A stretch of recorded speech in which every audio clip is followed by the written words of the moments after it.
so many men in business that we've been learning from. And so many of us are trying to be what we've been told to be by men, and women who have learnt from men, and, you know, people who have had amazing success in their business, but then they go, great, well, I built $1 million business over 2 years. Let me tell you how to do it. Here's the step-by-step guide. Do what I did, right? But that's crap, right? It's like saying everyone's the same. So, you know, it's like me, Caroline, saying, okay, Lorraine, I've done this, so I want you to do this. But hang on, we're completely different human beings with different needs and different skills and different ways of like liking to work. So I know that in the work that I've done with clients, when I can help them to better understand themselves, you know, are they somebody who has a lot of work energy and would love to work 40 hours a week in their own time frame, not necessarily 9 to 5. And then the next client that I work with, is it somebody who goes, I want to run 1 retreat a year and I don't want to do any other work, right? And so it's like helping that woman to, and mostly women, so I'm mostly working with women, to better understand themselves. So then that business can be built on a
very much an internal process, and that is mindset to me.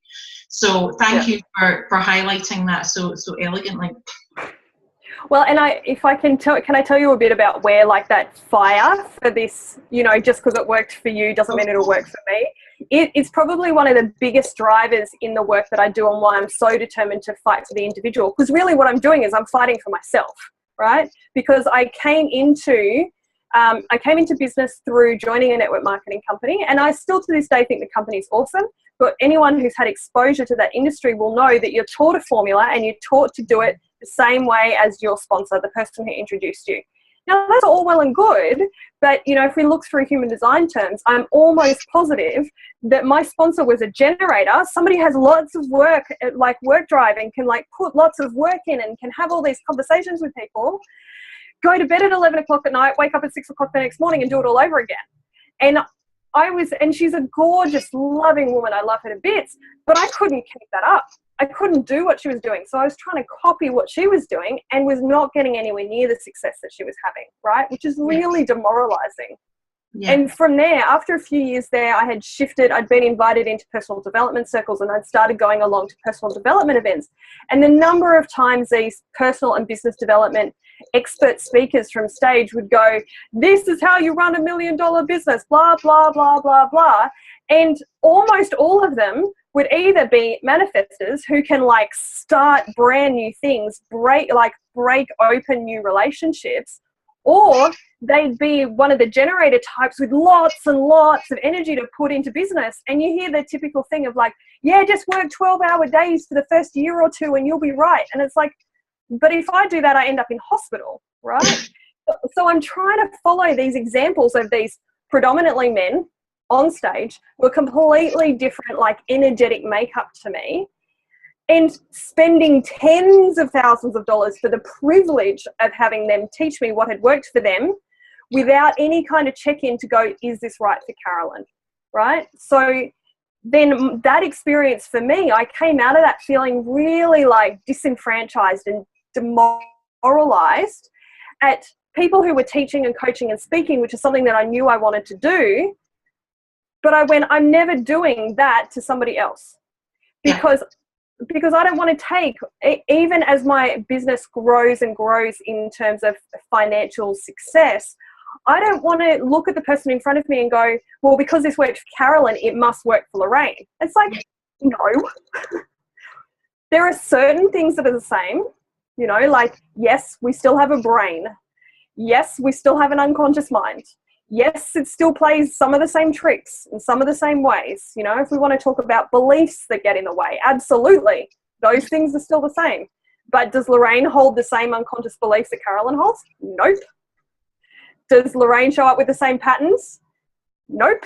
Yeah. You know, so like intimately getting to know my clients so then I can see for them what is happening for them and what's their next thing that they can step up into or is in the way of them stepping.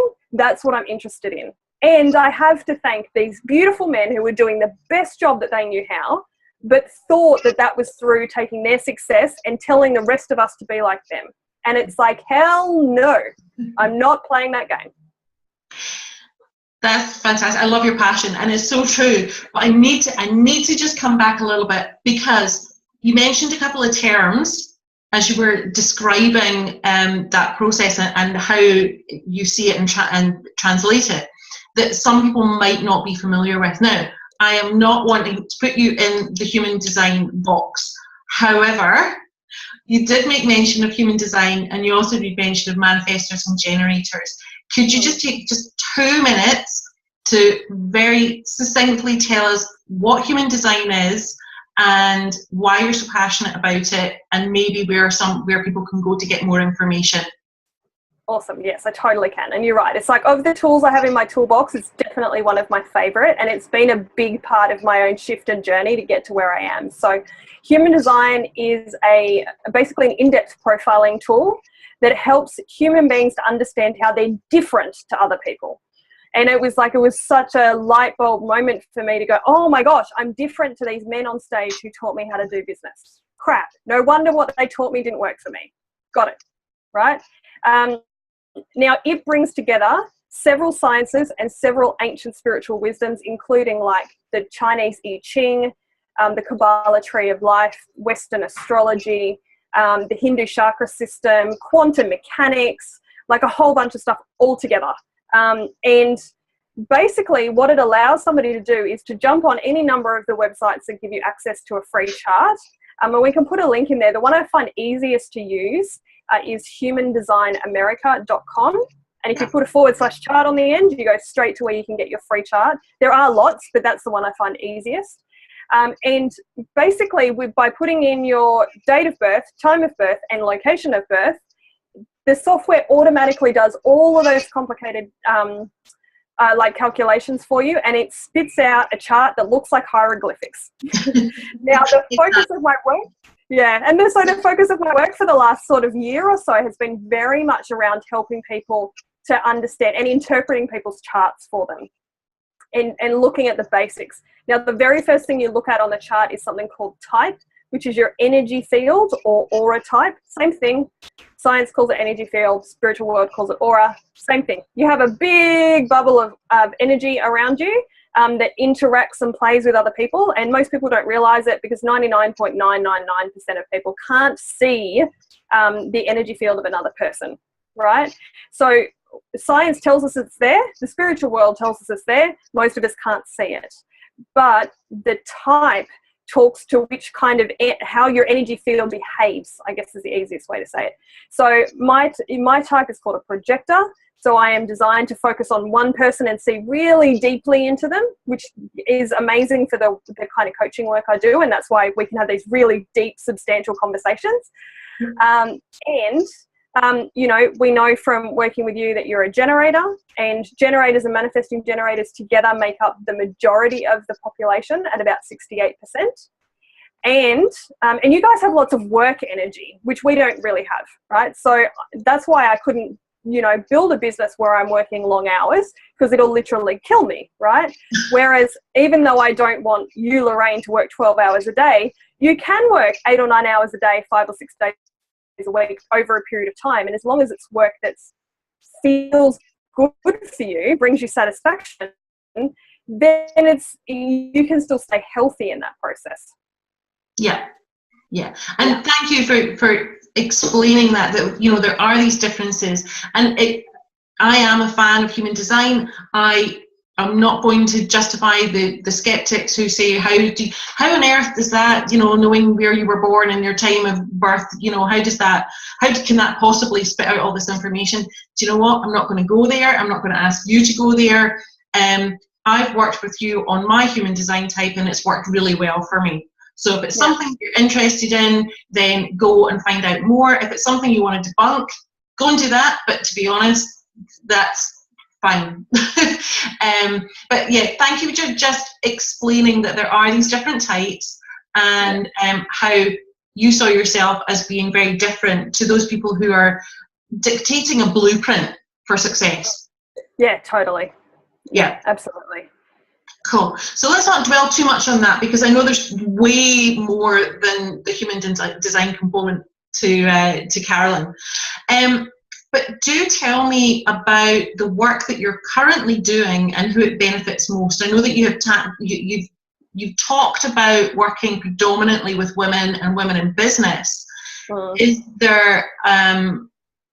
there any more specific that you can go into about the work that you're currently doing and who benefits most from it?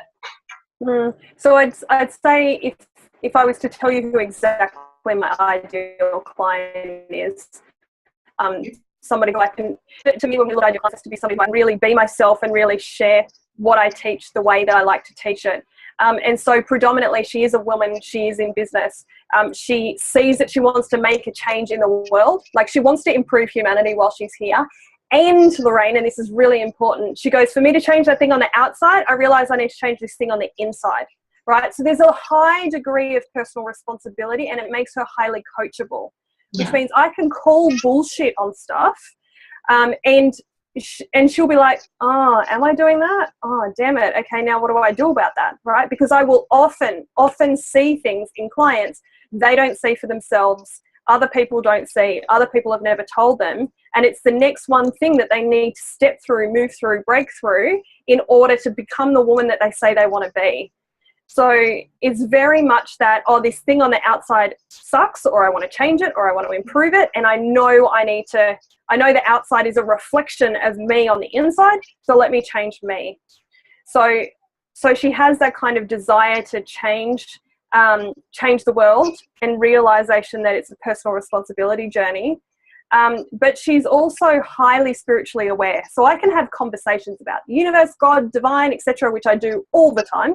I mix that in with lots of swearing. and any woman who's triggered by any of that, again, she's not going to be my client, right? Yeah. She's going to be a woman who is constantly peeling back and willing to peel back where she gets triggered by stuff, where she gets upset by stuff, because it's part of that own, journey home to the highest truth of who we are, which isn't somebody who gets stuck in the drama. It's somebody who's like, yep, I want to make changes. Let's do it. How do we do it? Let's do it together. Yeah. Awesome. So typically they're the biggest things. I used to think it was very much tied to an age range. And I will say I tend to attract women who are mid-20s to mid-40s typically. However, sometimes I meet a 60-something-year-old woman or a 15-year-old, and they're having the conversations that I want to be having. So then I'm like, okay, it's really not about age. It's really about, how's this person showing up? What questions are they asking? How willing are they to look in the mirror? So it's more that I want to make a change in the world. It starts with me. Yes, we can have conversations about the universe and manifesting and creating and unconscious fears and blocks and sabotage, and let's have a really deep conversation and talk about the shit I can't talk about anywhere else. And that's who ends up coming to me.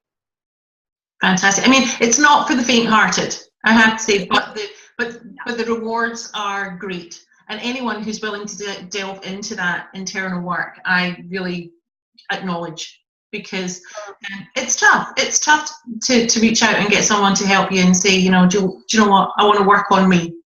Yeah. Or I want to work on the business, and I realize that means I have to work on me, which is often how it comes across. Yeah. Okay. So that's fantastic. But now I really want to know more about you. Okay, I want to focus more on your journey, because you're so giving and you're focused on your individual. This is time to shine the light on you for a change, but in a way that is going to be very valuable. So you've been doing this for a long time. You've shared a little bit about your journey with us so far, and how you started in business, how you realized that things had to be different and it had to be led by the individual. But what roadblocks have you encountered on your own journey from when you started to where you are now? Oh gosh. What roadblocks have I encountered? I'm definitely thinking that I needed to follow the advice of some so-called expert, and feeling a lot of times like I'm not good enough. How come I can't do the things that they say? How come I'm not getting the success they tell me I should get? You know, so there was lots of like self-doubt issues. There was lots of times when I would flip between business and working part-time, and then, you know, more working, you know, for someone else, and then back into more working for myself. And I did this thing for years, of this back and forth and back and forth. And you know, part of the reason I was so I guess I'm so vocal about this, spending tens of thousands of dollars to work with somebody who just tells you to follow what they did, is because I accumulated so much debt in that process. I learned all this stuff, and like now if I could go through and listen to it through a projector, female, conscious lens, I could absolutely pull some gold out of it, but I didn't know to put that lens there. I just thought I was supposed to take it as I was given. And so, I mean, that was difficult, you know, and working through that process of going, oh my God, like, am I ever going to pay this debt off, you know? So that feels quite demoralizing to go through that process. And on the plus side, it gives me a lot of drive to go, I want to make sure that doesn't happen to other people, you know?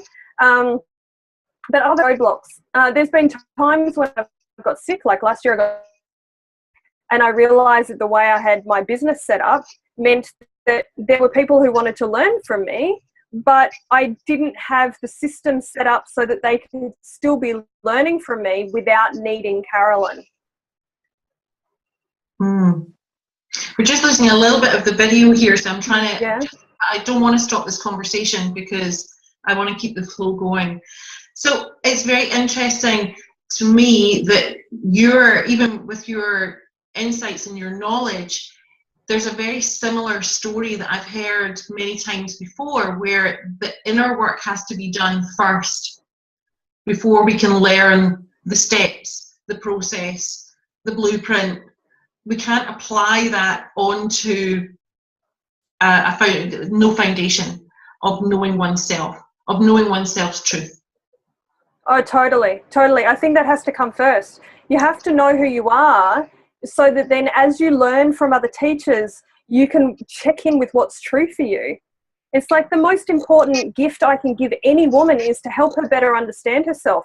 So then if Caroline steps into teacher role and hands a piece to a client, the client is empowered to go, yes, this bit works for me. No, this bit doesn't work for me.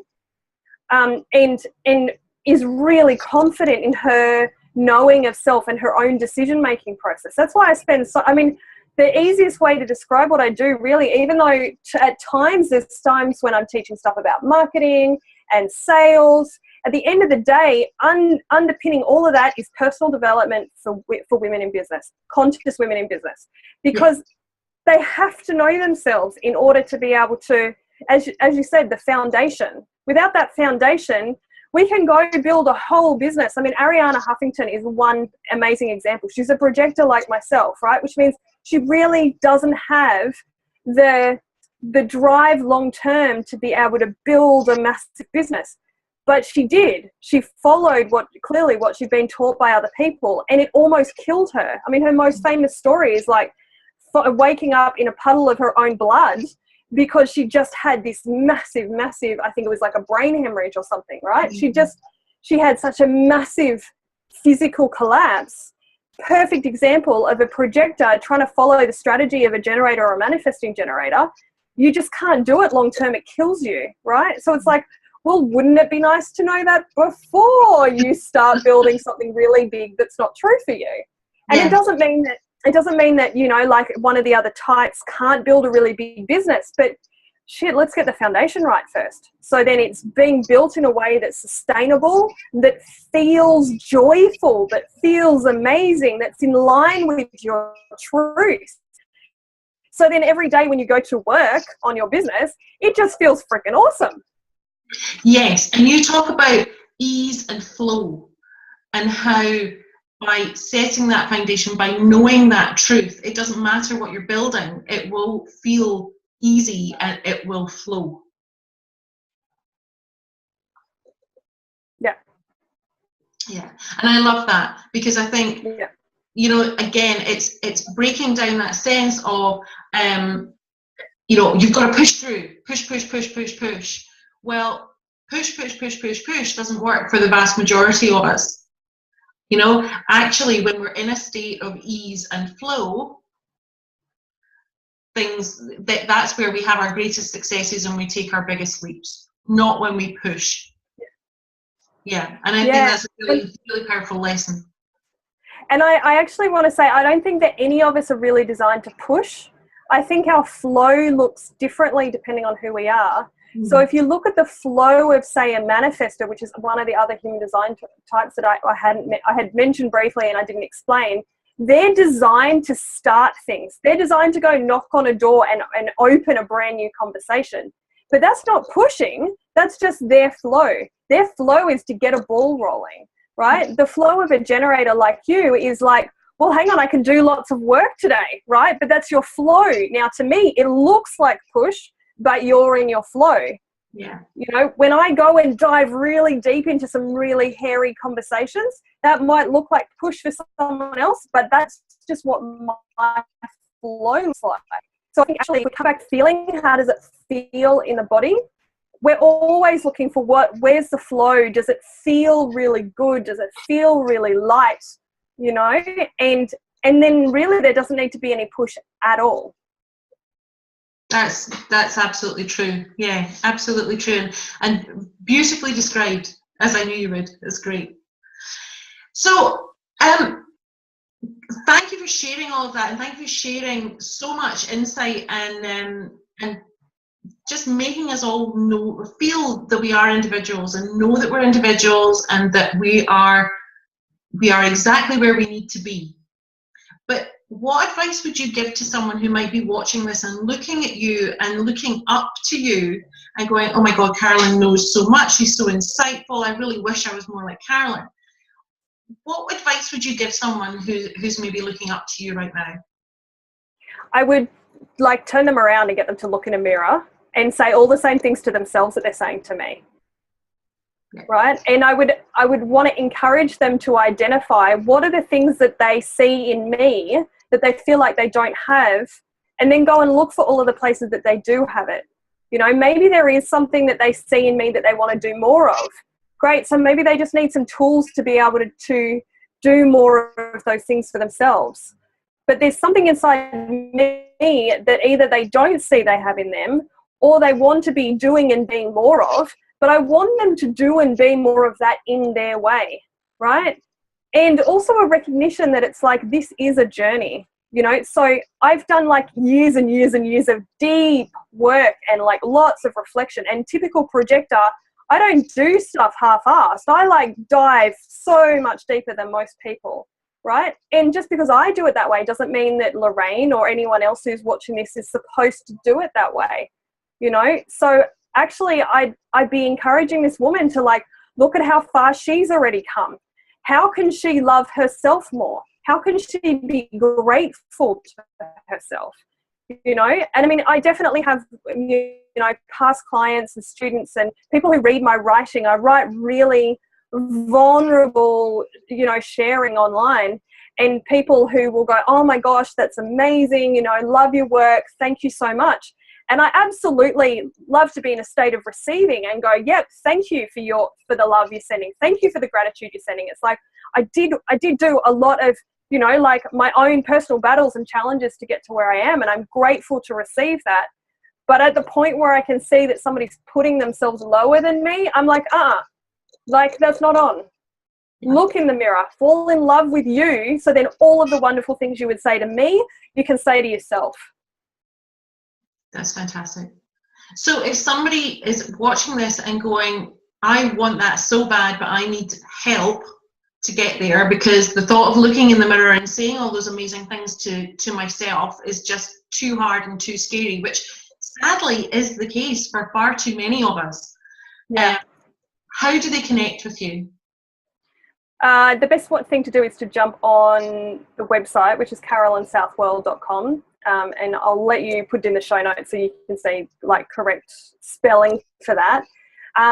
And you know, you can read through the blog and see some more of the stuff in there. There's a contact page, which I just discovered the other day, seems to go through to my spam folder. But I'm pretty sure that it's somewhere on there you'll find my email address to be able to email me directly. And anyone who I work with in a coaching context, at the moment, you know, the moment being, you know, February 2016, and I expect it to be this way for a little while still. Anyone who wants to do long-term coaching with me, we start by doing a 1-hour paid session, which you can actually book through the coaching page. Because that gives people an opportunity to see how I roll, see if they really like the depths of conversations. Some people love it. Some people go, you know, I'm not ready to have a really, like, I thought I was ready for a deep conversation, but maybe I'm not, right? So it's a chance for us to see how we play together.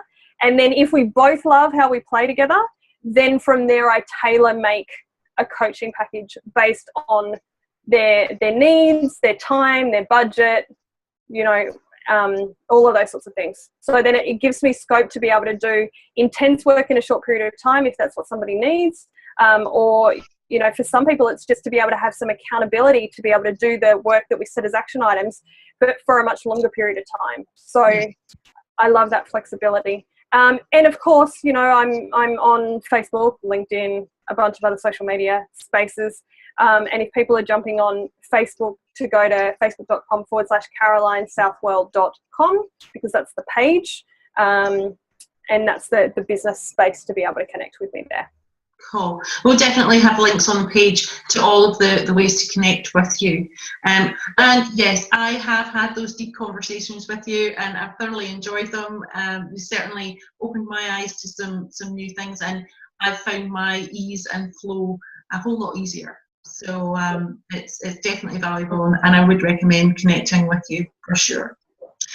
Thank you for sharing so much as you always do, and for your passion and your enthusiasm and your dedication to the individual.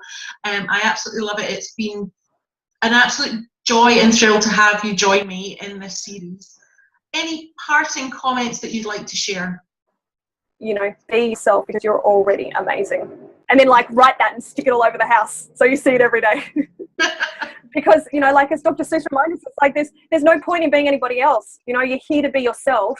And if you know that you're already amazing, then from that place you can springboard into such awesome things. You know, so please be yourself, knowing that you're amazing in your own quirky way that's different to everyone else. You know, we don't want you to be anyone else. I want you to be, and actually I say we because humanity, you know, we want you to be yourself. So please be that. And then if you want support in that, then with myself or someone else who feels really amazing to connect with, to hold a space so that you realize you're amazing and you can be yourself. Well said. Thanks again, Caroline. And thank you for joining Caroline and I on this episode of Luminary Liberators. I will be back soon with some more thought leaders to provoke your thoughts, and to share some more wonderful insights on their entrepreneurial mindset journey.